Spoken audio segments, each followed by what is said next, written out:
Biryani. S, நம்ம எல்லாருக்குமே ரொம்ப ரொம்ப ரொம்ப பிடிச்ச இந்த பிரியாணி. இது இந்திய உணவே இல்ல அப்படிங்கிறது தான் பார்த்தீங்கன்னா உண்மை.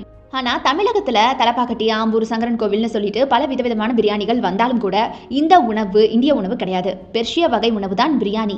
இந்தியாவுக்குள்ள புகுந்து பலவிதமான வடிவங்களை பெற்று இந்திய உணவாகவே இன்னைக்கு மாறி போயிடுச்சுன்னு சொல்லலாம். இந்த பிரியாணி அப்படிங்கிற வார்த்தை பார்த்தீங்கன்னா பிரியன் அப்படிங்கிற பெர்ஷிய வார்த்தையிலிருந்து தான் உருவாகி இருக்கு.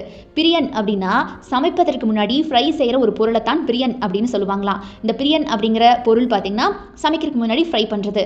ஆனா பிரியாணி அப்படிங்கிறது காலப்போக்கில் மருவி வந்த ஒரு வார்த்தை தான். இன்னைக்கு பிரியாணி பல பேருக்கும் பார்த்தீங்கன்னா செம ஃபேவரட்டான ஒரு ஃபுட்டாக இருக்குது. ஆனால் இது பெர்ஷிய வகை உணவு அப்படின்னு சொல்கிறது தான் நம்மளால் தாங்கிக்க முடியாது.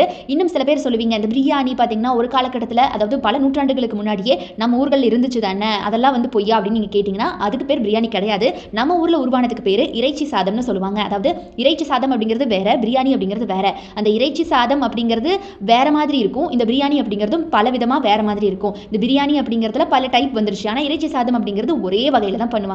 நம்ம பல நூற்றாண்டுகள் முன்னாடி பண்ணினது இறைச்சி சாதம். பட் இப்போ பிரியாணி அப்படின்னு கொண்டாடப்படுறது பெர்ஷிய உணவு.